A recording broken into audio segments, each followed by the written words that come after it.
بسم اللہ الرحمن الرحیم۔ سعودی عرب میں ایک لڑکی کی شادی تھی۔ مغرب کی نماز کے بعد اس کا میک اپ وغیرہ کیا گیا جیسا کہ دلہن کو سجایا جاتا ہے۔ اسی اثناء میں اس لڑکی نے عشاء کی اذان سنی۔ اس نے نیچے جانے سے پہلے عشاء کی نماز پڑھنا مناسب سمجھا۔ لڑکی نے اپنے ماں سے کہا کہ میں وضو کر کے نماز پڑھنے لگی ہوں۔ تو لڑکی کی ماں حیرت سے اسے دیکھتے ہوئے بولی، کیا تم پاگل ہو؟ مہمان تمہیں دیکھنے کے لیے انتظار کر رہے ہیں اور تمہارے میک اپ اور بناؤ سنگار کا کیا ہوگا؟ یہ تو سارا پانی سے دھل جائے گا۔ میں تمہاری ماں ہوں اور تمہیں نماز نہ پڑھنے کا حکم دیتی ہوں۔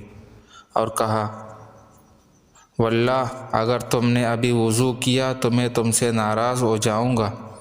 بیٹی نے کہا، اللہ کی قسم میں یہاں سے تب تک نہ جاؤں گی جب تک نماز ادا نہ کر لوں۔ میں کسی کو خوش کرنے کے لیے اپنے اللہ کی نافرمانی نہیں کر سکتی۔ اس کی ماں نے کہا، مہمان تمہیں میک اپ کے بغیر دیکھ کر کیا کہیں گے؟ وہ تمہارا مذاق اڑائیں گے اور تم کسی کو بھی اچھی نہیں لگو گی۔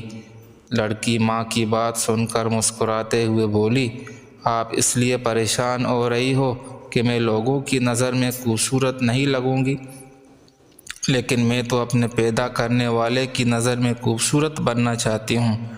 لڑکی نے وضو کیا جس کی وجہ سے اس کا سارا میک اپ اتر گیا، لیکن اسے میک اپ خراب ہونے کا کوئی افسوس نہیں تھا اور نہ ہی لوگوں کے اچھا برا کہنے کا کوئی خیال تھا، کیونکہ اسے لوگوں سے زیادہ اپنے اللہ سبحانہ و تعالیٰ کے سامنے سرخرو ہونا تھا۔ اس نے نماز شروع کی اور حالت سجدہ میں وہ لطف آیا جو بہت کم لوگوں کو نصیب ہوتا ہے۔ اسے تو پتہ بھی نہیں تھا کہ یہ اس کی زندگی کا آخری سجدہ ہوگا۔ جی ہاں میرے محترم بھائیو دوستو، وہ لڑکی حالت سجدہ میں اپنے خالق کی حقیقی سے جا ملی۔ کیا خوبصورت اور عظیم اختتام تھا۔ جی ہاں میرے محترم بھائیو دوستو اور بہنوں، وہ لڑکی حالت سجدہ میں اپنے خالق کی حقیقی سے جا ملی۔ کیا خوبصورت اور عظیم اختتام تھا۔ وہ اللہ کو قریب کرنا چاہتی تھی۔ اللہ عز و جل نے اسے اس حالت میں اپنے قریب کیا جہاں ہر مسلمان اللہ کے قریب ہوتا ہے۔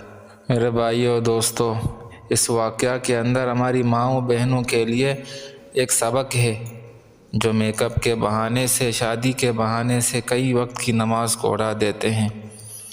اللہ تعالیٰ ہمیں، ہماری ماؤں اور بہنوں کو اور دنیا کے تمام مسلمانوں کو 5 وقت باجماعت نماز پڑھنے کی توفیق نصیب فرمائے۔